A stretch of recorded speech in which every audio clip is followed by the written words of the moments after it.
The high beam assist function automatically switches the headlights from the high beam to the low beam setting when an oncoming or leading vehicle appears in front of your vehicle. Turn the light switch to auto and press the button on the end of the lever to activate the high beam assist. When activated, the high beam assist indicator light illuminates on the instrument panel. The system is activated at speeds above approximately 25 miles per hour when the headlight switch is in the auto position.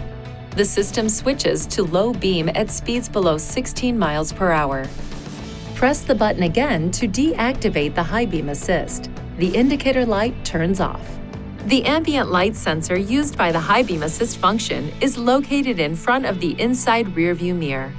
To ensure proper function of the system, keep the windshield clean and do not attach stickers or other such materials near the ambient light sensor.